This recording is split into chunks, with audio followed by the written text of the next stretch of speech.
Bienvenidos a nuestra serie de conferencias de la Escuela Judicial Electoral. El día de hoy nos congratulamos de tener al doctor José Antonio Lozano Díez con nosotros, el de rector de la UP, y él el día de hoy nos va a dar la conferencia que titula La pandemia del COVID-19, las nuevas realidades. Doctor, es un honor de verdad tenerlo con nosotros en la Escuela Judicial Electoral. Muchísimas gracias por aceptar estar con nosotros. Y pues voy a leer su síntesis curricular, si me lo permite. Con mucho gusto. El doctor José Antonio Lozano Díez es abogado por la Universidad Panamericana, donde obtuvo el grado con la defensa de la tesis La Justicia Administrativa en México. Es doctor en Derecho por la Universidad de Navarra, cuya defensa de la tesis de la razón de Estado a la razón de mercado mereció la más alta calificación. Es miembro del Sistema Nacional de Investigadores del CONACYT. Entre 2003 y 2014 fue decano de la Facultad de Derecho de la Universidad Panamericana, Campus México. Durante su gestión dio continuidad a la labor académica surgida del Instituto Panamericano de Jurisprudencia e impulsó nuevos proyectos para darle solidez a la investigación realizada por los profesores de tiempo completo de la facultad. En 11 años se cuadriplicó el número de investigadores de la facultad pertenecientes al SNI y las publicaciones de profesores de la misma aumentaron 200%.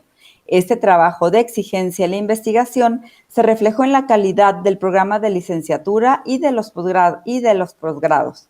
En 2007, el plan de estudios de la licenciatura se rediseñó para formar a los estudiantes en el razonamiento jurídico práctico basado en la argumentación jurídica y el análisis lógico, la UI. Así, el programa de licenciatura es reconocido en América Latina. Durante el decanato del doctor Lozano, el posgrado de la Facultad de Derecho se consolidó. Además, se revisaron los planes de estudio de los programas para redefinir la oferta académica. En 2004 se creó la maestría en Derecho de Empresa que emplea el método del caso para la enseñanza. Un año más tarde nació el programa de doctorado por investigación y en 2009 la maestría en Gobierno y Políticas Públicas. El doctor José Antonio Lozano Díez es profesor titular de la Facultad de Derecho de la UP de las materias de Derecho Administrativo, Marco Legal de la Administración Pública y Acto Administrativo, y en la licenciatura y en el posgrado de Marco Legal de la Empresa en la maestría en Derecho de Empresa, Teoría General de la Política, en la maestría de Gobierno y Políticas Públicas y de Metodología de la Investigación en el doctorado en Derecho. Ha dirigido más de un centenar de tesis de licenciatura y posgrado, y entre sus libros destacan Nuevos perfiles de la educación jurídica en México como coautor, La reforma petrolera y Sociología general y jurídica. Escribe quincenalmente columnas de opinión para los diarios Capital México, El Universal y Excelsior. Tiene una cápsula quincenal en el noticiero en los tiempos de la radio de Óscar Mario Beteta. Ha escrito decenas de artículos sobre derecho público y management para revistas especializadas. En febrero de 2014, el presidente de la Comisión Nacional de los Derechos Humanos lo designó miembro del Comité Técnico Evaluador de los candidatos a formar el Consejo General del Instituto Nacional Electoral. Junto con otros integrantes, elaboró las 11 listas de aspirantes a ocupar el cargo de consejeros del INE para someter la decisión de la Cámara de Diputados. Es académico de la Academia Mexicana de Legislación y Jurisprudencia y de la Academia Mexicana de Derecho Internacional. Desde el 20 de noviembre de 2014 es rector general del sistema UP-IPAD. Doctor Lozano, bienvenido, muchísimas gracias. Le cedo el uso de la voz. Muchas gracias, Gaby. Muchas gracias a la escuela, el Tribunal Federal Electoral. Es para mí un gran honor poder estar hoy con ustedes y poder compartir algunas reflexiones. Ha habido un momento que yo creo que es probablemente de los que se recordarán por muchos años, por muchas décadas en la historia. Un momento que nos ha tomado, como ocurre en algunos de los cambios históricos, un poco desprevenidos. Vino como una irrupción a nuestras vidas. Hoy nos tiene en esta misma conferencia, hoy, justamente a la distancia, no pudiendo vernos físicamente, lo que ya muchos autores llaman la gran crisis del confinamiento y que va a suponer una serie de nuevas realidades. Yo quisiera hoy dedicar este tiempo de la conferencia, primero, a hablar de la situación que hoy estamos viviendo con un poco de más análisis. Luego quisiera también hacer un pronóstico de las nuevas realidades en la medida en que nos podemos aproximar a ellas. Hay que recordar que todo es incierto, pero ya hay nuevas realidades que se empiezan a conocer y a ver. Entender de esa manera, esa es la intención de esta conferencia, un poco más el mundo en el que nos estamos moviendo y ver qué alternativas tenemos también hacia el futuro. Ese es el sentido de esta conferencia, que creo que es del interés general y que, sin duda, aunque esto lo dejo un poco nada más avisado en la parte final, tiene y tendrá efectos jurídicos relevantes en la sociedad. Voy a pasar una presentación con ustedes, si me lo permiten. Adelante, doctor, por favor.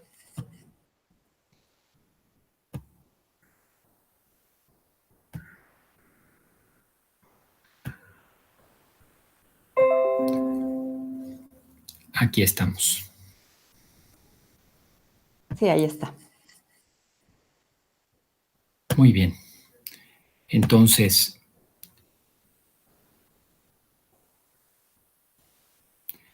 aquí lo tenemos. ¿Ustedes están viendo la presentación? Todavía no. Todavía no, ¿verdad? Voy a volver a regresar un momento, permítanme. Aquí estoy.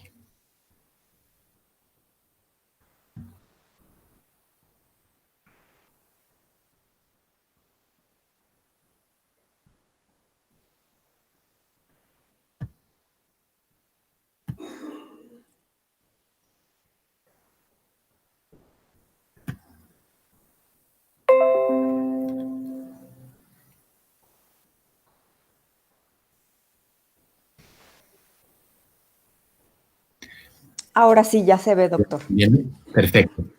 Muy bien. Bueno, pues estamos aquí con este tema que sería el análisis de ahora, la gran crisis del confinamiento. Miren, a veces la historia nos golpea en la cabeza y sin que nos demos cuenta nos llegan cambios de época. Los cambios de época hasta hace algún tiempo en la historia de la humanidad, lo común es que llegaran a manera de tendencias. Cuando en su momento llegamos a la época del Renacimiento, había una tendencia fuerte que tardó décadas en ir primando un cambio cultural relevante. La Revolución Francesa, aunque fue una revolución, como su nombre lo indica, es el resultado también de una serie de tendencias que tuvieron que ver con la Ilustración previa y posterior. Esto, lo que nos ha llegado el día de hoy, nos llegó como una irrupción, no como una tendencia, llegó a nuestras vidas de repente. Hace algunos meses, algunas semanas, diría yo todavía, veíamos cómo el director de la Organización Mundial de la Salud presentaba esta declaración que cambió y cambia la historia de los tiempos modernos. And we're deeply concerned both by the alarming levels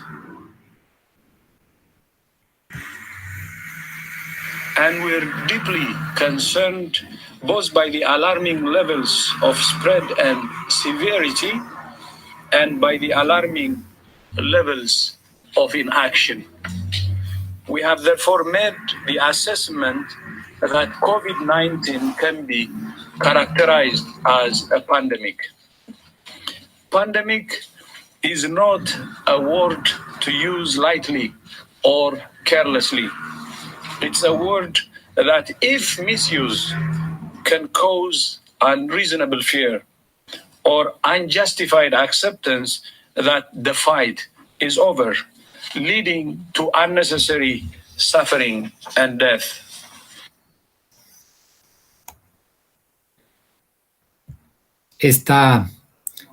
Esta pandemia llevó a una declaración del propio director que acaban de ver en pantalla, el señor Tedros Adhanom. Nunca antes habíamos visto una pandemia provocada por un coronavirus y nunca antes hemos visto una pandemia que pueda ser controlada al mismo tiempo. Esto desata, sin duda, las alarmas a nivel global y empieza a haber un cambio en la historia de la humanidad de manera muy relevante. Se desata la pandemia, primero iniciando, como ustedes lo saben, en la ciudad de Wuhan, en China, y luego esto se va expandiendo a otras partes del mundo, y conforme va avanzando la pandemia, vamos cambiando el modo de vida. Este modo de vida nos está llevando, además de los riesgos sanitarios en los que estamos, a lo que se está denominando ya la crisis económica del gran confinamiento. Un momento histórico que puede marcar la peor recesión económica desde la Gran Depresión en los años 29-30. Este año se espera que en México los pronósticos optimistas haya una caída del 7 al 8.4% en el Producto Interno Bruto. Los pronósticos pesimistas llevan a la caída en el Producto Interno Bruto de 2 dígitos. Eso nunca nos había ocurrido en la historia moderna. La crisis, por poner un ejemplo, del año 94-95 no llegó al 7%. La crisis del año 2009 fue del 6.3%, que fueron las crisis más profundas que recordamos en fecha reciente. Esta es una recesión grave y una recesión complicada porque, por otro lado, está significando una cosa que no pasaba antes en las crisis económicas, que es la cancelación de la oferta. No es una crisis de la demanda, no es una crisis de mercados financieros, lo cual de alguna manera es resoluble a largo plazo, sino que se está cancelando la cadena productiva gracias al confinamiento. Y la cadena productiva significa que la demanda, la oferta, los productos que se están haciendo en las cadenas de producción, se está rompiendo. Y eso hace que los productos no estén listos, no vayan a llegar a nuestras mesas o a nuestras casas o a los consumidores, pero no solo eso, sino que en la ruptura de la cadena de abastecimiento van a ir quedando muchas empresas en quiebra. Y reponer esas cadenas de abastecimiento para la economía va a ser muy largo y muy doloroso. El desastre insólito a nivel global provocará una caída hasta el día de hoy calculada en el 3% del Producto Interno Mundial, con 170 países en recesión y el desplome en México, que además está sorteando en nuestro país la caída de los precios del barril de petróleo. Como ustedes saben, hoy tenemos un precio del barril de petróleo que está muy por debajo, a una tercera parte o menos, de lo que la Cámara de Diputados calculó en su presupuesto de egresos para este ejercicio.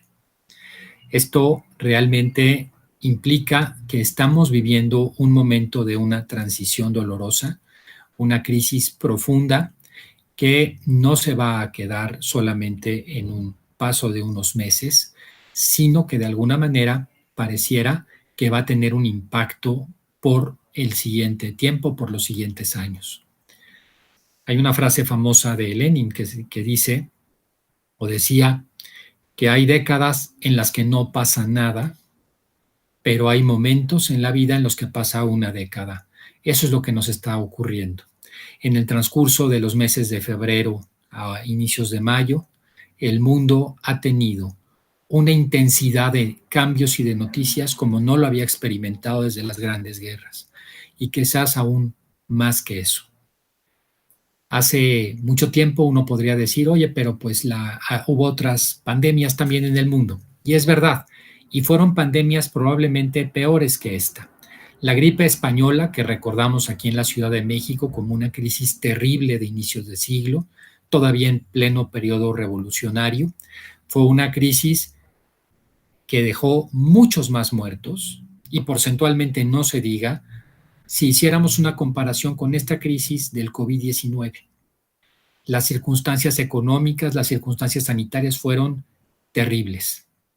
Pero en esa época no había una conexión global como la tenemos el día de hoy. En esa época, aunque la gripe española sí fue una crisis global, las circunstancias de la vida, esto fue previo prácticamente conjunto con la Primera Guerra Mundial, daban esa visión y esa conciencia de guerra que tenía la humanidad. No le llegaba, vamos a decirlo de alguna manera, entrecomillada, desapercibida, no le llegaba como por sorpresa. Hoy nos llegó por sorpresa. Hay un autor que quizás algunos de ustedes han escuchado, es surcoreano. Byung Han es un autor intelectual que vive en Alemania y que ha escrito muchos textos que han sido relevantes en el pensamiento actual. Uno muy importante es su libro La Sociedad del Cansancio. En este texto, La Sociedad del Cansancio, una de las cosas que él comenta o comentaba, este libro se escribió hace algunos años, comentaba que la humanidad actualmente tiene menos inmunidad a los problemas, a las crisis, que la que tenía la humanidad antes. Llevamos muchos años, aunque nos quejemos, aunque veamos que es un mundo difícil, un mundo con complicaciones, llevamos muchos años de bonanza. Llevamos muchos años con la mayor o el mayor crecimiento en el Producto Interno Bruto a nivel global. Llevamos muchísimos años en que no tenemos realmente problemas graves de subsistencia de los cuales preocuparnos. Eso ha hecho que la humanidad pierda resiliencia, decía este autor surcoreano, frente a los problemas. Y por eso esta pandemia tiene unos impactos tan grandes comparativamente con otras pandemias y con otras crisis en la historia de la humanidad. Este autor, además, tiene un artículo sacado hace un mes, más o menos mes y medio, que explica por qué en un momento determinado esta pandemia fue mejor manejada en los países asiáticos que en los países occidentales, tanto europeos como Estados Unidos o América Latina. Él atribuye en gran medida el mejor manejo a un tema de cultura y a un tema de estrategia. Dice, ¿por qué en China se pudo, en un país de más de 1.300 millones de habitantes, controlar tan rápidamente la pandemia? ¿Por qué en Corea del Sur se controló tan rápido la pandemia? Y eso no ocurrió en Estados Unidos, no ocurrió en Alemania, ni en Italia, ni en España. Bueno, las razones son dos. Una primera razón tiene que ver, insisto, con la estrategia.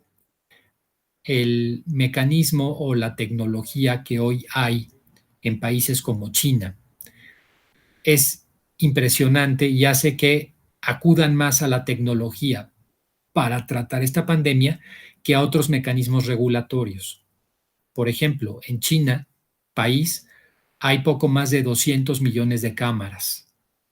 Esas cámaras tienen la tecnología suficiente para identificar rostros hasta con los lunares del cuerpo. Muchas de ellas son cámaras que tienen la capacidad de ver a distancia la temperatura de las personas. Si hay un caso COVID-19 en un metro, en una ciudad, en un transporte público, en cualquier ciudad china, a los que estuvieron alrededor, a los pocos minutos es capaz de llegarles un WhatsApp avisándoles que acaban de estar cerca de un COVID-19. Si en un momento determinado alguien se quiere brincar el confinamiento, es inmediatamente detectado. Eso por la tecnología. Ellos, más que cerrar fronteras, lo que hicieron es establecer muchos más parámetros tecnológicos. Pero lo malo, y esta es la segunda parte que toca el filósofo surcoreano, es que la mentalidad asiática es más colectivista que la occidental.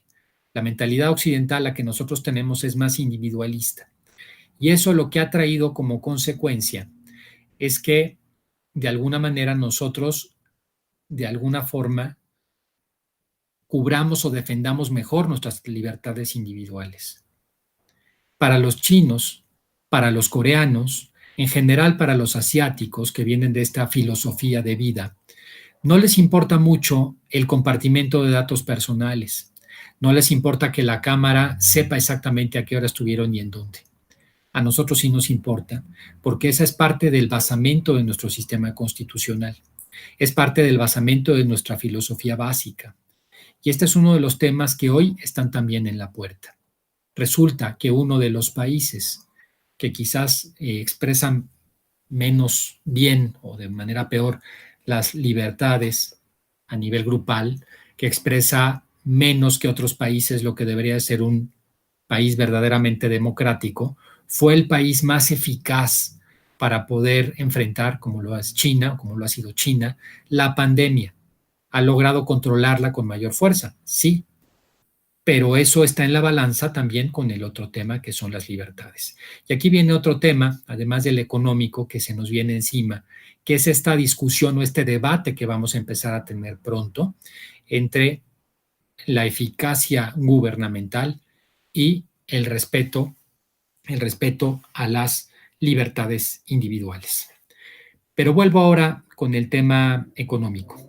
El tema económico es un tema que junto con el tema sociológico va a dejar grandes cambios, grandes transformaciones y también grandes cicatrices en la sociedad. La tensión que comienza a haber en muchos países del mundo por el confinamiento, entre darle mayor prioridad a la salud, y lo que significa más confinamiento, o darle prioridad a la economía para evitar, en la medida de lo posible, tanta devastación en la cadena productiva, ha llevado también a las tensiones políticas, en este sentido de la libertad, en muchos países. Gente que exige volver nuevamente a la actividad económica. Particularmente esto ha ocurrido en países europeos, ha ocurrido en países latinoamericanos y de manera muy especial en los Estados Unidos. Pongo un momento este video, si lo están viendo en pantalla, para ver si logramos que corra aquí. Las protestas se multiplican en distintas partes de Estados Unidos para presionar al presidente Donald Trump y a los gobernadores de los estados para que levanten las medidas de confinamiento por la pandemia del coronavirus, una epidemia que está causando estragos en la economía. La mayor parte de las movilizaciones, celebradas hasta ahora en Kentucky, Ohio, Utah y Michigan, han sido organizadas por seguidores de Trump y han supuesto un pulso a gobernadores demócratas. Este jueves el turno fue para Richmond, la capital del estado de Virginia, gobernada por el demócrata Ralph Northam, que ayer decretó una extensión de la cuarentena por 2 semanas hasta el próximo 8 de mayo. Se espera que los próximos días haya protestas similares en otros estados como Washington, Oregón o Idaho, entre otros. Varios estados del país han pedido el confinamiento de sus ciudadanos después de que Estados Unidos se haya convertido en la nación más azotada del mundo por coronavirus, con unos 640.000 contagios confirmados y más de 30.000 muertes. El gobernador del lugar estadounidense más afectado por la pandemia, Nueva York, ya ha confirmado que extenderá hasta el 15 de mayo la paralización de las actividades no esenciales.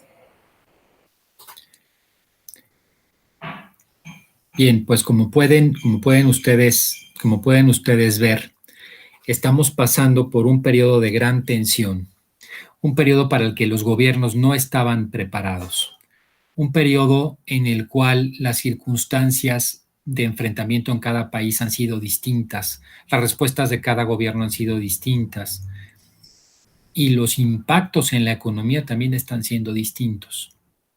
Todo esto que nos está ocurriendo y que es una ola que no alcanzamos todavía a entender, que no alcanzamos todavía a dimensionar, ni en la actualidad, ni en los efectos que va a tener en futuro, lo que nos queda claro es que nos lleva a este cambio de mundo, lo que se ha denominado ya la nueva normalidad.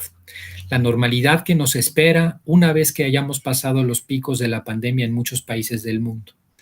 No vamos a regresar los primeros tiempos, por lo menos, a la misma vida que teníamos antes. No se ve con claridad todavía qué va a ocurrir. Existen, y eso lo dicen todas las autoridades sanitarias, riesgos importantes de nuevos brotes de la pandemia. Por eso, no es que ya pasó la pandemia y todos volvemos a la calle. No. De hecho, se espera un rebrote importante en el otoño. Por ello es que la vida no va a regresar de inmediato como la conocemos. La vida va a regresar con algunos otros aspectos, como son, entre otros, un cambio muy importante en la educación, en los sistemas educativos. Ya ahora sabemos que el regreso a clases en muchos países del mundo no está siendo igual. Primero porque las aulas y las instalaciones de los colegios tienen que guardar la sana distancia. Eso implica que la capacidad que tienen las instalaciones de las universidades, de los colegios y de muchas otras instalaciones educativas no van a poder recibir a todos los alumnos al mismo tiempo. Este es un debate muy grande que se está viendo, inclusive en las escuelas de negocios en los Estados Unidos. Y eso implica que va a tener que haber una combinación muy importante entre la actividad presencial y la actividad o la educación online o a distancia. Va a seguir habiendo una preferencia muy importante por el home office para todos aquellos que puedan hacerlo. Todos los que ya han ido descubriendo y las empresas de todo el mundo y los gobiernos y muchos otros actores, que a veces el trabajo home office es más eficaz y tiene a menor costo que lo que significa el desplazamiento de ir a una oficina. Y esto va a implicar muy probablemente una caída en los desplazamientos de personas. Va a crecer en el desplazamiento como lo está haciendo de mercancía, pero va a bajar en el de personas. Es muy esperable que ahora veamos que empresas como Uber entren en situaciones más complicadas de facturación, las aerolíneas entren en una situación de complejidad. Es muy factible que veamos o sigamos viendo una caída en los precios del petróleo por una falta de demanda en el mundo. Y esto pues va a implicar sin duda una nueva situación totalmente distinta con la que nos amanecimos en enero del 2020. Aquí les paso algunas ideas sobre esta nueva normalidad.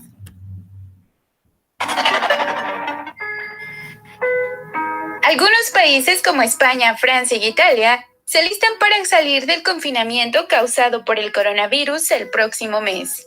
Ante esta situación, han emitido medidas para evitar nuevos casos de contagios. Dentro de las prácticas se encuentran evitar grandes concentraciones de personas, respetar las reglas de distanciación, uso de tapabocas así como guantes, evitar los transportes públicos a excepción de viajes a otros países, lavado de manos constante, así como el auge del comercio en línea y de los servicios de entrega. El nuevo coronavirus ha causado la muerte de más de 217,000 personas a nivel mundial.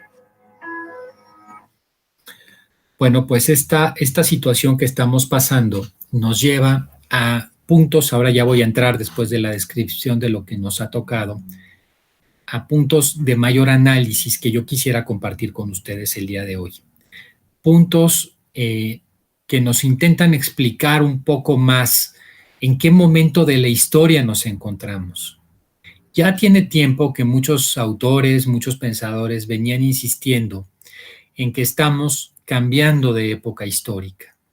Hay que recordar que ha habido muchos momentos en la historia, muchos fenómenos, pero quizás hay como 4 macrocapítulos de la historia, 4 grandes capítulos de la historia.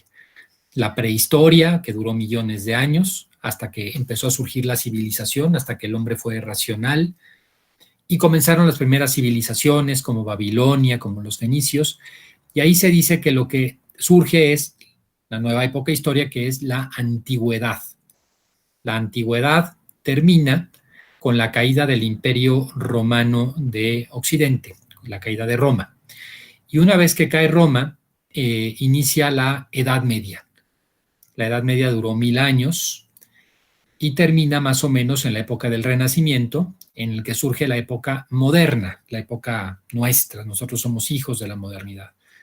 Y ahora, lo que ya muchos desde hace tiempo vienen señalando es, oye, ¿realmente no estamos ya acercándonos a las fronteras, a los límites, a los albores de lo que es la modernidad? Esta idea de la modernidad no estará ya terminando en el mundo. ¿Y qué es lo que sigue? Lo que sigue no se sabe, se le llama hasta ahora la postmodernidad. Esto quiere decir lo que está después de la modernidad porque no tiene un nombre propio, y hay muchas opiniones en ese sentido. Esta época que está marcada por muchas líneas, no solamente por el coronavirus y todo lo que hemos visto hasta este momento en la conferencia, sino por otros aspectos que aquí yo quisiera mencionar.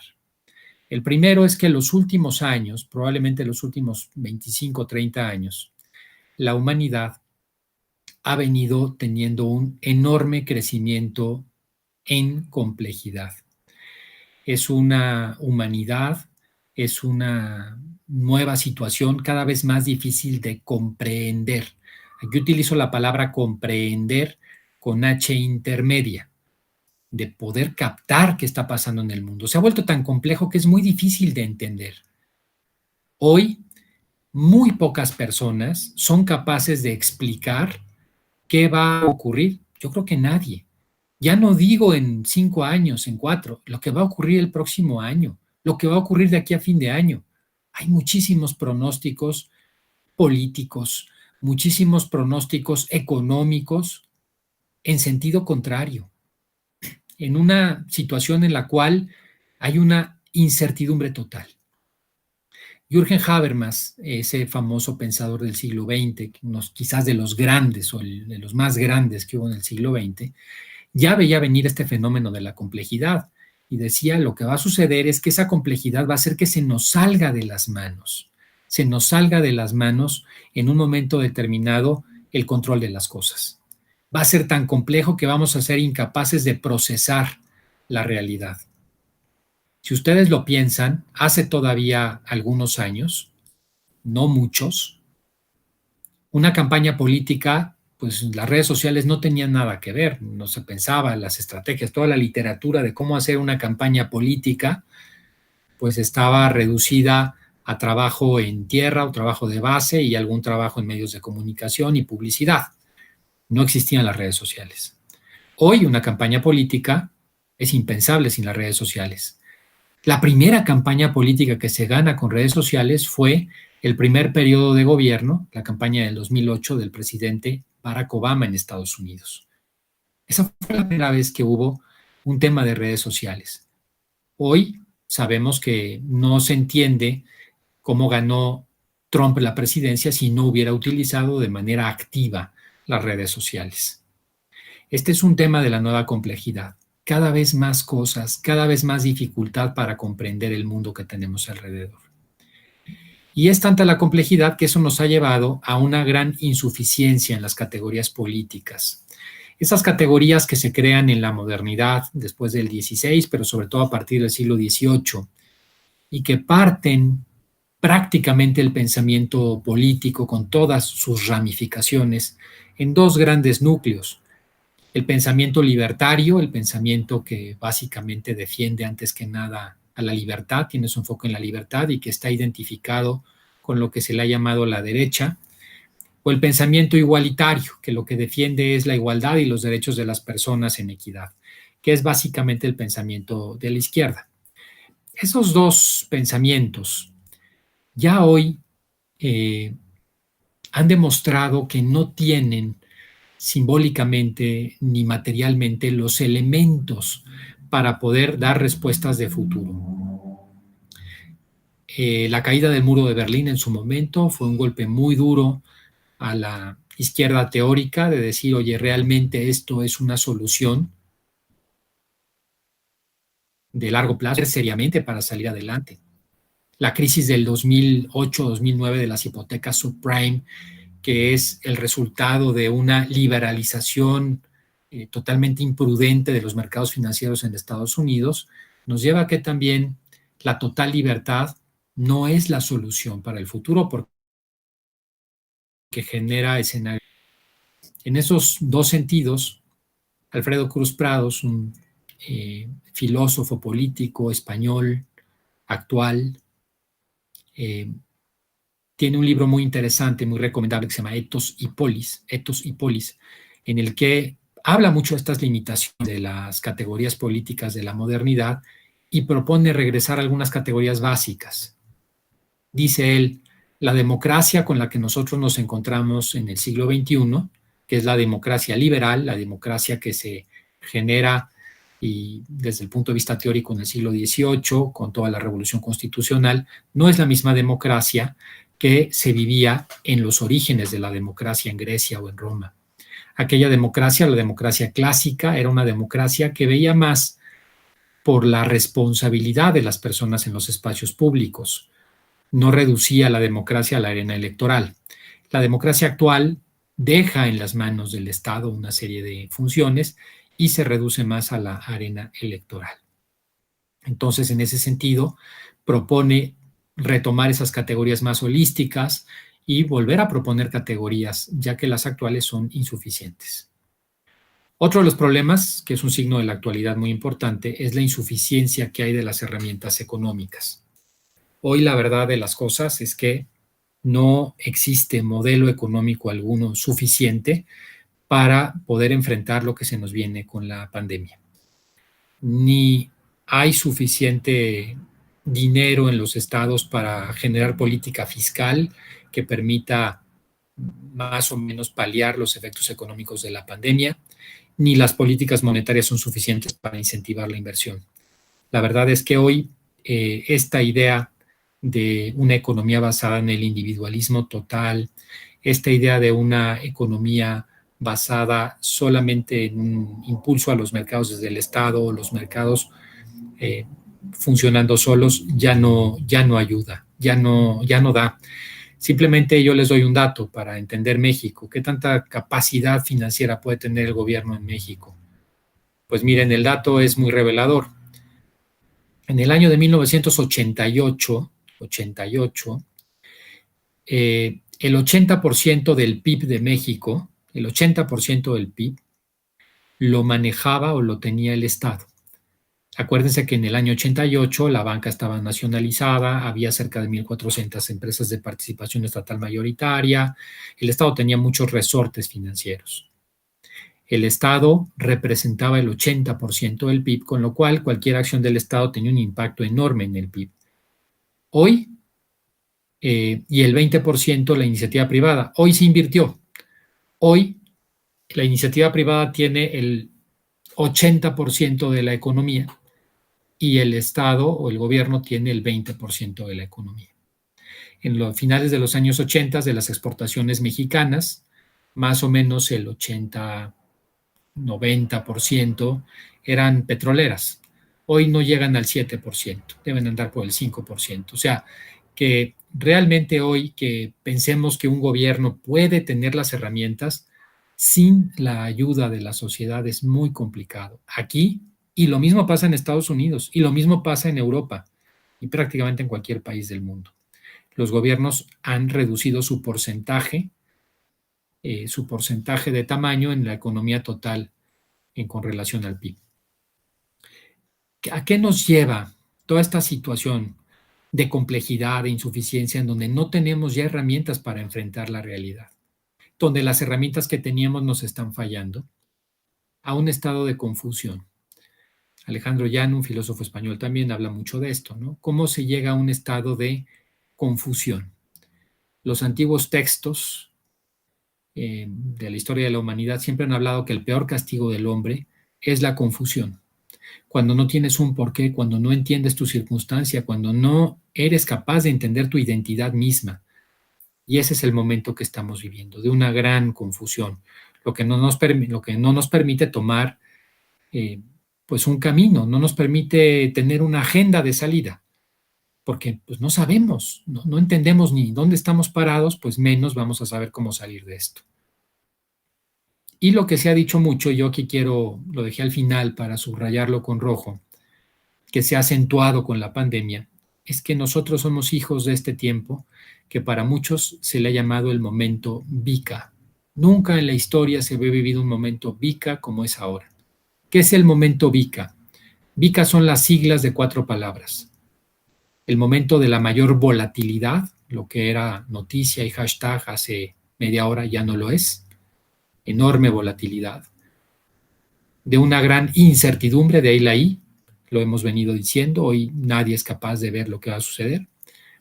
Un momento de altísima complejidad, no somos capaces de comprenderlo como lo hemos visto, y eso ¿qué genera en las personas? Una enorme ansiedad. Por eso hoy vemos en muchas partes del mundo tantas reacciones violentas, tantos modos de votar en las elecciones de una forma poco racional. En el fondo no es que fallen los gobiernos, en el fondo es que hay una situación de ansiedad generalizada, que ahora con esta pandemia se está además agudizando. De ahí podemos decir que estamos en una crisis que pasa por muchas cosas. Yo aquí no me voy a detener ya en la explicación de estos puntos que les he puesto en pantalla, solamente los iré mencionando de manera rápida, pero esta crisis que se ha acentuado, esta situación que ya traíamos, que no es solo por el COVID, sino que ya venía de antes, estamos viviendo una época antisistema. ¿Por qué las personas son antisistema? ¿Por qué una persona reacciona contra el status quo? Porque está ansiosa, porque hay un malestar generalizado, porque sus últimas demandas no están siendo satisfechas. Y en todo el mundo tenemos un momento antisistema general. En el mundo está ocurriendo una cosa delicada. Están volviendo a surgir nacionalismos. Y aquí hay que distinguir. Hay nacionalismos y el nacionalismo en sí es algo muy positivo. Que las personas tengan clara su identidad nacional, que además estén orgullosas de su identidad, es algo maravilloso. Pero cuando ese nacionalismo se convierte en un odio por el otro, en un desprecio por lo demás, entonces el nacionalismo, que se vuelve excluyente, que se vuelve discriminatorio, se vuelve un gran peligro. Los nacionalismos que han sido discriminatorios, los nacionalismos excluyentes, son la antesala de los conflictos bélicos. Y hoy en todo el mundo están surgiendo nacionalismos. Los paladines de la globalización y del comercio, como eran los Estados Unidos y el Reino Unido, hoy, por un lado, tenemos a Trump, que rompe en su primer acto de gobierno en el año 16 su participación en el TPP, que había impulsado mucho Obama, una participación en un tratado internacional global, multifáctico, a tratados bilaterales, y entra al poco tiempo en guerra comercial con China. Trump ha sido un presidente profundamente nacionalista. Y no se diga todo el tema del Brexit con Boris Johnson en el Reino Unido. Totalmente nacionalista. Y los nacionalismos fragmentarios que hay en España con los catalanes y con los vascos. Hoy vivimos una época de nacionalismos peligrosos. También de nuevos populismos en todo el mundo. Hoy la política se ha vuelto el arte de la emoción, no de la racionalidad. Vivimos una crisis profunda de los partidos políticos en todo el mundo. En todo el mundo. Los grandes partidos políticos se han ido fragmentando. Una época en la que importa poco que lo que se dice sea cierto, es la época de las fake news o la posverdad.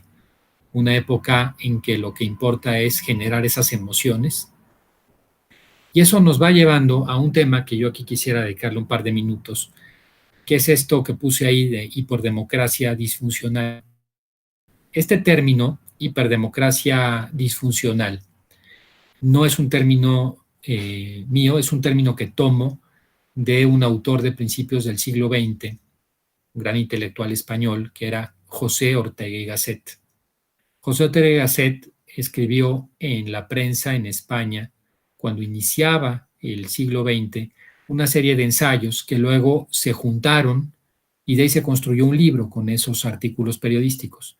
Ese libro se tituló La rebelión de las masas. Y en ese libro, Ortega dice, hay un nuevo hombre en el mundo, el hombre masa. Es un hombre que se exige poco a sí mismo, pero es un hombre que exige mucho a los demás. Es un hombre que exige los derechos, es un hombre de derechos, pero es un hombre de pocas responsabilidades públicas. Le da por llamar también a este personaje el señorito satisfecho, el que aporta poco y exige mucho, mucho más. Con personas así, es muy difícil vivir un ambiente democrático, cuando las personas no se hacen responsables de su espacio público, cuando solamente exigen derechos. La verdad es que la democracia se vuelve una caricatura y se vuelve una hiperdemocracia disfuncional, como lo dice Ortega. Y estamos viviendo esa tragedia en todo el mundo. Y, por otro lado, desde luego, el incremento de los niveles de corrupción. Cuando la política se vuelve emocional, cuando la política se vuelve pragmática, lo que inmediatamente sigue es la corrupción. Hoy vivimos altos niveles de pragmatismo en el ejercicio político, por eso hay tanta corrupción. Hay que recordar que el pragmatismo es la antesala de la corrupción. Y hay, desde luego, pues una serie de riesgos muy grandes que tenemos encima, que son estos riesgos que yo les diría que tenemos que ir paliando y que tenemos que ser conscientes de ellos. Y que me parece que hoy, que tenemos esta pandemia encima, es importante reflexionarlos. Los riesgos hoy en el mundo son globales, cada vez más globales, cada vez son menos nacionales. ¿Qué tiene que ver México con la ciudad de Wuhan en China y con un mercado en donde se puede haber propagado o no un virus, haya sido de la manera en que haya ocurrido? ¿Cómo? Como una crisis en Grecia de falta de pago del gobierno griego a la Unión Europea le pega al crecimiento del PIB en México. Los riesgos hoy son globales porque las fronteras en muchas cosas no existen para un virus como no existen para una crisis de calentamiento global. Si Brasil es irresponsable en el uso de la Amazonia o en la administración de la Amazonia, en México va a haber calentamiento global y vamos a tener grandes problemas. Si se suelta otro tipo de pandemia como la que hoy tenemos del coronavirus, pues es de todo el mundo. Los riesgos son globales. Y miren, hoy las pandemias que vemos, yo ya había escuchado hace años que llegaron como la gran amenaza de la humanidad. Y uno se preguntaría, ¿cómo es posible que en una humanidad con tantos adelantos médicos, que ya ha superado tantas enfermedades en el pasado, se erradicó el sarampión, se erradicó la viruela, etcétera, hoy tengamos un coronavirus que nos esté pegando de esta manera? Bueno, lo que ocurre en el fondo es que la medicina que nosotros conocemos se ha dedicado mucho a atacar las enfermedades que existían en la humanidad. Pero hay que recordar que los microorganismos mutan, evolucionan. Este tipo de coronavirus no existía hace algún tiempo y ahora existe. Y esas pandemias son para las que no estamos preparados. El uso excesivo y abusivo que hicimos en los años anteriores de antibióticos, el uso excesivo de mecanismos médicos que fueron acabando con determinadas enfermedades, fueron, sin embargo, creando a las enfermedades mayor fortaleza de ataque y evolución. Y eso es lo que hoy tenemos. Hoy ya no son las enfermedades crónico-degenerativas el riesgo mayor que tenemos en salud, como lo mencionábamos quizás hace 2 o 3 años. Hoy son las pandemias. Desde luego tenemos el calentamiento global, un riesgo altísimo, porque sigue en las emisiones siendo descontroladas y esas emisiones nos están llevando a, sí, un grado ya de calentamiento en todo el orbe importante que trae consecuencias que van a tener que ver en algunos lados del mundo con inundaciones, en otros lados del mundo con sequías, en otros lados del mundo con contaminaciones bruscas de aire poco respirable y en otras partes del mundo muy probablemente acaben con los ecosistemas. Este es otro riesgo enorme que tenemos encima, la subsistencia del planeta como lo conocemos. Un riesgo que ahora se ha vuelto grave en el mundo con la crisis del coronavirus que estamos por vivir, la crisis del gran confinamiento, es que se nos puede venir un estancamiento económico de un tamaño que hoy todavía no estamos acostumbrados a ver. Un estancamiento que sí nos lleve a una situación difícil y que ponga en tela de juicio el modelo económico, la economía como la conocemos el día de hoy. Y eso, de alguna manera, me parece que es algo que tenemos enfrente. Y finalmente, un riesgo que yo siempre toco y es un riesgo que me parece que es relevante, tiene que ver con lo que podemos llamar la eclosión, o sea, la implosión hacia adentro de los países desarrollados. Fíjense ustedes, vamos a poner un ejemplo histórico como fue el caso de Roma. Roma se sabe muy bien el año en el que cae, el año en el siglo V, en el año 476. ¿Por qué sabemos el año exacto de la caída de Roma? Porque fue el día que entraron los bárbaros y tomaron Roma. ¿Y cómo entraron los bárbaros? Los bárbaros a Roma entraron caminando, caminando. No dispararon una flecha, no usaron una espada, entraron caminando. Roma se autodestruyó, a Roma no la tomaron los bárbaros.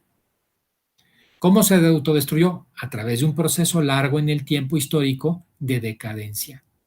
Una decadencia ética, una decadencia cultural relevante, que los llevó a su caída definitiva, a su autodestrucción. Hoy, por poner un ejemplo, que es para muchos países del mundo podríamos ponerlo, pero voy a poner un ejemplo más o menos en cierto sentido análogo.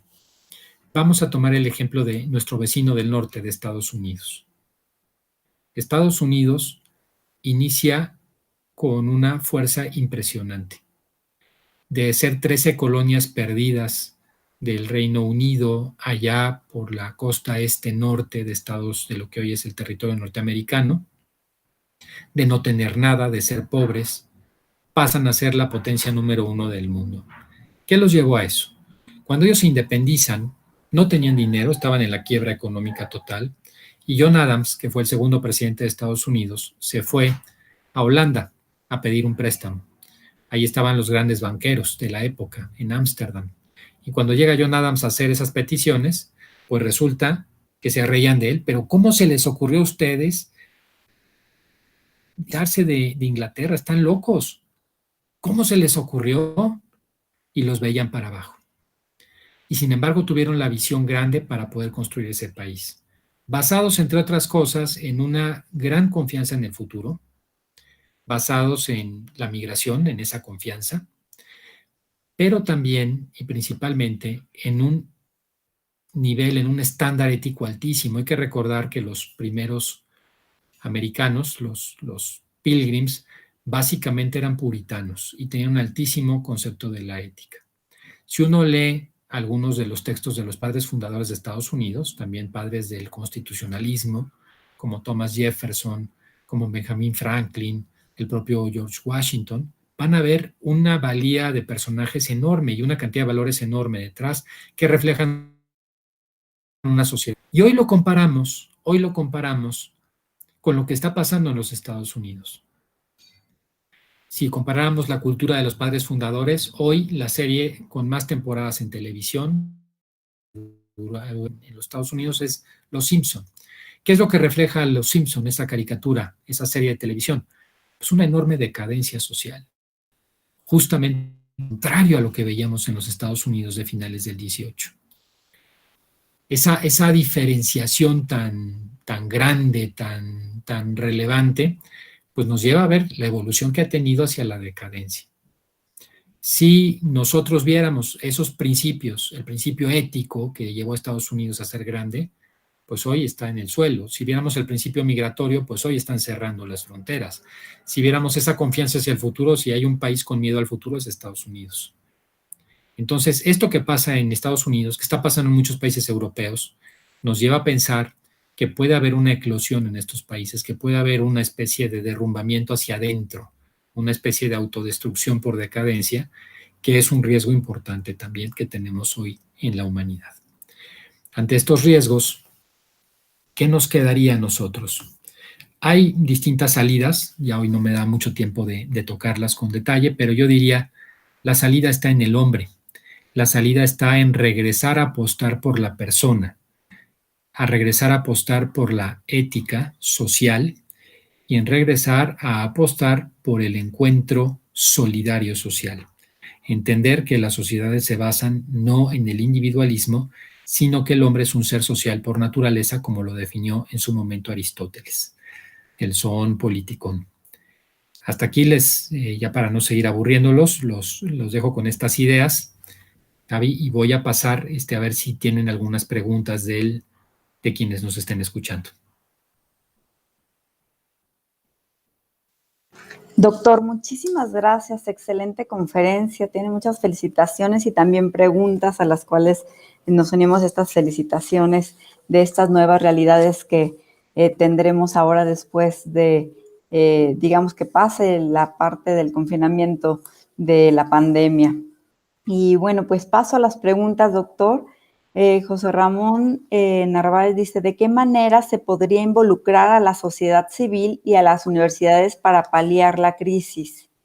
¿Quiere que le haga de 2 o 3 o va contestando de una por una? Voy tomando nota de 2 en 2, si le parece, Gaby. Me parece excelente, doctor. Entonces, esta primera es, ¿de qué manera se podría involucrar a la sociedad civil y a las universidades para paliar la crisis? José Ramón Narváez. Y el doctor Pérez de los Reyes nos dice, si esta pandemia nos ha impulsado al trabajo home office, ¿esto modificará sensiblemente las actuales y futuras relaciones laborales? Muy bien. Pues sí, muy buenas preguntas las dos. Paso a contestar la primera. Yo creo que la pandemia por sí sola está ya generando un involucramiento de la sociedad civil que emerge de abajo hacia arriba. Estamos viendo cómo hay una mayor conciencia de la necesaria solidaridad social. Creo que en ese sentido la nueva época de las universidades y la nueva época de la sociedad civil va a tener esto muy en la mente. Yo no pienso que van a volver nuevamente a un sentido individualista como el que teníamos, sino que esto sí trae cambios y cambios relevantes. Nos estamos dando cuenta la valía de poder convivir con otros, nos estamos dando cuenta la crisis grave de todo el mundo y que si no ponemos en nuestro hombro, eso va a suceder. Yo creo que eso va a suceder de forma espontánea, pero desde las universidades, desde las ONGs y la sociedad civil tendríamos que emitir mensajes muy concretos y muy sólidos en el sentido de concientizar a las personas en esta necesaria solidaridad. Y con relación al home office, sí, ya empieza a haber algunos textos muy interesantes que se han publicado en Europa y en Estados Unidos sobre el tema del home office. Cómo el home office está llegando para quedarse, esa es la impresión que hay hoy. De hecho, se espera, por ejemplo, que el negocio de alquiler o de leasing de espacios para oficina comience a tener una decadencia en los siguientes años. Es de los negocios que parece que le va a pegar más. Y eso también implica, de alguna manera, modificaciones en la relación laboral, como muy bien se apunta en la pregunta, porque el día de hoy las relaciones laborales que estamos acostumbrados a que sean un poquito más rígidas, en donde uno va a la oficina y está dependiente de un jefe. Hoy las personas en su casa, cuando tienen una buena, o sea, se va a ver más por resultados que por horarios, muy probablemente el trabajo. Ya las personas van a tener mayor factibilidad de tener más de un patrón, porque no tienen que estar físicamente en un lugar. Entonces sí se aprecian cambios importantes que van a empujar mucho hacia la flexibilización de la relación laboral desde mi punto de vista. Excelente. Alonso Vázquez pregunta, ¿cree usted que pueda haber un resurgimiento de los derechos políticos y bienes públicos en detrimento de la protección de los derechos económicos? Y sí, Darío Mora dice, ¿esta pandemia puede generar algún instrumento internacional que genere nuevos acuerdos económicos? Sí, bueno, muy buenas las dos preguntas también. En cuanto a la tensión que hay entre los derechos civiles y los derechos económicos, que ya está empezando a suceder en el primer debate, en el debate académico, en el debate que ya empieza, oye, ¿cómo es posible? Yo les decía que China en un momento determinado ha podido acabar con la pandemia, pues ha podido acabar porque no hay un respeto tan grande, por ejemplo, a la protección de datos personales o a las libertades individuales, ¿no? A las clásicas libertades civiles. Pero por otro lado, la gran pregunta es, ¿realmente le interesa a la humanidad en un sentido de desarrollo pleno estar bajo el Big Brother, bajo el ojo gigante? ¿Interesa sacrificar estas libertades civiles o cívicas simplemente por hacer frente a situaciones de riesgo económico, de riesgo hasta sanitario? La respuesta desde mi punto de vista a largo plazo es que no, porque eso lo hemos aprendido mucho de la historia. Yo creo que hoy, aunque va a haber mucha presión en el mundo en ese sentido, de decir, oye, pues ya hoy simplemente uno va con el celular y ya saben a dónde fuiste, con quién estuviste.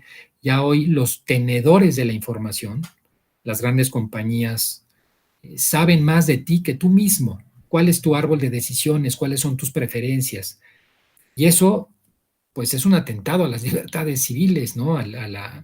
Pero de alguna manera, esas no pueden morir. Yo creo que va a llegar nuevamente un resurgimiento y va a haber un debate grande.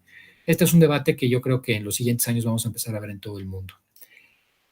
Y yo creo que sí creo que va a haber instrumentos internacionales porque, a ver, en esta pandemia lo que quedó claro es que fue un perder-perder. No hay economía que se haya salvado. 170 países en recesión. Si no hay instrumentos acordados, coordinados, de apoyo mutuo, si no hay apoyo internacional para reconstruir, para recuperar las cadenas de abasto, las cadenas productivas, va a ser muy difícil que con esfuerzos individuales. También es muy difícil coordinarlo, pero yo sí pienso que va a llegar nuevamente un momento que, en contra de lo que parecería que ya estábamos un poquito en la nueva línea en contra del comercio global, con la guerra comercial que teníamos establecida entre China y Estados Unidos, tenemos que regresar al comercio global porque las economías lo van a necesitar. Excelente. René Casolengo pregunta, ¿considera que las democracias se debilitarán por mucho tiempo por los efectos de la pandemia del COVID-19? Si la respuesta es afirmativa, ¿qué acciones debe realizar la sociedad civil para atenuar este debilitamiento de la democracia? Rubén Becerra pregunta, ¿cuál es el papel que deben asumir los abogados en México frente a los riesgos globales de los problemas de sanidad? Correcto. Bueno, pues con relación a la primera pregunta, sí, yo creo que va a haber un debate que en principio va a comenzar a poner por lo menos en cuestionamiento los sistemas democráticos. Van a decir las democracias no están siendo suficientes o no son efectivas para la protección de los derechos básicos como son los sanitarios o económicos. Y eso va a empezar a ocurrir con probabilidad, ¿no? Nunca sabemos lo que va a pasar. Cualquiera que diga que va a saber lo que va a ocurrir no estará diciendo la verdad porque es un panorama totalmente incierto, pero sí, en una aproximación esto es muy posible que pase. Entonces, yo pienso que en ese sentido, las acciones que tenemos que ir haciendo los ciudadanos de a pie, las acciones de la sociedad civil, tienen que venir mucho desde el punto de vista de la participación en los espacios públicos, por vías de solidaridad con todos aquellos que van a ser muchísimos dañados por la crisis. Todas aquellas víctimas de la crisis económica, inclusive sanitaria COVID-19, están necesitados de una sociedad civil activa, que llegue a ellos, que los apoye, que entienda que el problema es de todos, que no es solamente de aquellos que se vieron más afectados. Y en ese sentido es un modo de rescatar la democracia. Hay que recordar que la democracia básicamente es la participación del espacio público. Yo creo que por ahí va la línea. Y en cuanto al papel de los abogados frente a todo este tema de las pandemias, yo creo que el papel de la abogacía, el papel de los juristas es doble en este sentido. Por un lado, me parece que el papel tiene que ver con una recordación a la sociedad del cumplimiento de las normas básicas que en una pandemia son de emergencia y que hay que cumplir. El cumplimiento de la ley me parece que es algo fundamental desde ese punto de vista en el papel de los abogados. Pero por otro lado, también el papel del abogado es frente al Estado, que va a querer reaccionar con acciones a veces dramáticas, recordar y siempre insistir en que todo esto tiene que ser conforme a las reglas que ya nos habíamos impuesto. con un respeto absoluto a las normas, ¿no? Entonces yo creo que estos dos papeles del cumplimiento de la norma hacia la sociedad, pero también el freno que de alguna manera o la limitación que hay que poner a que el Estado quiera, por motivos de emergencia, brincarse de algún modo la legislación. Excelente. Y tenemos las últimas 3 preguntas. ¿Cuál considera será el impacto en la economía mundial y la globalización? En la economía mundial y la globalización, la noticia de que China cancela el dólar en las transacciones bursátiles para incluir la moneda digital soberana ERMB. Y Eric Herrero dice, ¿cómo tratar a los derechos humanos en la actual pandemia y cuál es la obligación del ser humano en el denominado confinamiento para actuar con ética, como lo mencionaba, para prosperar? Sí. Entonces, entiendo la primera pregunta es el impacto ahora de China. A ver, yo creo que por necesidad, como todo el mundo entró en recesión, apagó los motores al mismo tiempo. La presión que pueda hacer sobre el dólar China el día de hoy tiene una conveniencia, o podría haber tenido una conveniencia antes de la pandemia, y un poquito más de corto plazo. China, en el fondo, sin el mercado que representa Estados Unidos, no tendría una prevalencia completa. Y voy a explicar por qué. Porque los mercados más relevantes financieros del mundo todavía al día de hoy, desde Bretton Woods, sigue siendo el dólar todavía el mecanismo fundamental. Y por más que se quiera impulsar otra moneda y romper con Bretton Woods, por más que represente China, hay que recordar que Estados Unidos tiene aliados muy relevantes alrededor de China, entre ellos Japón y Corea del Sur. Entonces, realmente China va a intentarlo, pero no creo, yo creo que al final, por necesidad, van a tener que negociar y va a tener que lograrse un patrón en el que las dos partes estén de acuerdo. No se puede tener dos grandes macromonedas a nivel global que estén en competencia. Eso, de una manera o de otra, va a tener que llegar a un acuerdo. Y luego, estaba viendo de los derechos humanos en la pandemia, ¿verdad? Era la siguiente pregunta, Gaby. Bueno, así es. Yo creo que la pandemia representa para la humanidad y para todos los países, particularmente para el nuestro, un momento de enorme estrés, un estrés grande porque representa el tener que confinarnos, el estar tocando casi con los dedos un riesgo inminente de un contagio, que no sabemos cómo va a reaccionar nuestro organismo. Probablemente seamos totalmente asintomáticos o probablemente en pocas horas estemos en terapia intensiva. Es totalmente incierto y esto implica que hay que cuidar mucho a las personas. Lo primero que tenemos enfrente es el derecho a la vida y por eso el confinamiento es algo fundamental en lo que pues hay que seguir insistiendo, porque eso es lo que hace que las personas no se contagien de momento, porque también hay que decirlo, al final del camino la gran mayoría de este país va a acabar contagiada de COVID-19. El tema es que no se saturen los sistemas sanitarios. Y por otro lado, hay que tomar en consideración, y en esto también voy a la parte ética de la siguiente pregunta, y que también coincide y la retomo aquí con lo de los derechos humanos, que nosotros no solamente somos posibles víctimas del COVID, si somos asintomáticos, somos posibles verdugos del COVID. Y eso, sin darnos cuenta, puede ser algo muy delicado y muy grave. Nosotros podemos ser los primeros violadores de derechos humanos, el derecho a la vida, el derecho a la salud de los demás. Entonces, este es el tema primero. Y una vez que salgamos del confinamiento, seguir las medidas conducentes que han pedido todos los países del mundo. Me parece que ese es el modo ético y con fundamento en los derechos humanos que tendríamos que tener todos al alcance. Excelente. Llegó una última pregunta, doctor.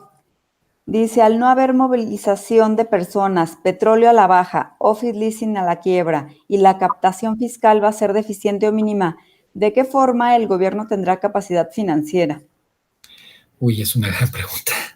Esa es una gran pregunta. Pues no se ve. No se ve, no hay claridad.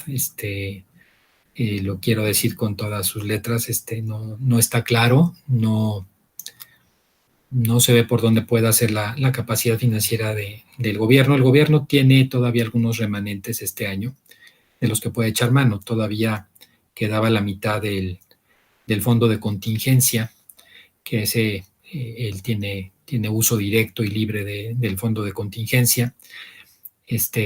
Pero la verdad es que la recaudación necesariamente va a caer con una caída del PIB de esa manera. Los precios del petróleo hoy hacen que cueste más, sea más caro la extracción que la venta del barril de petróleo. Las gasolinas sin movilidad no se están utilizando. Entonces hoy la presión sobre las finanzas públicas que va a tener el gobierno mexicano en los próximos meses es no la recuerdo.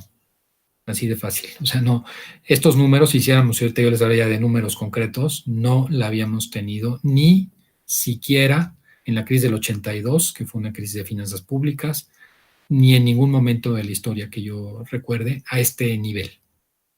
O sea, que no le veo por dónde, si no se toman medidas muy drásticas que tienen que ver con qué se va a hacer con Pemex desde el punto de vista administrativo, si no se reorientan ahorita algunos recursos que están destinados a obras públicas a otros fines, es muy complicado, muy, muy complicado. Excelente, doctor. Pues muchísimas felicidades por tan excelente conferencia. Le agradecemos mucho que haya estado con nosotros y que sea una de muchas más que tengamos el honor de contar con su presencia, doctor. Con mucho gusto, Gaby. Muchas gracias a ti y a todas las personas que nos estuvieron escuchando. Les mando un saludo. Algunos nombres que escuché es gente conocida y querida. Les mando un saludo grande. Muchas gracias. Muchas gracias, doctor. Y gracias a todos los que nos siguieron a través de nuestras redes y los invitamos a que sigan en todas nuestras actividades. Recuerden, la Eje está abierta.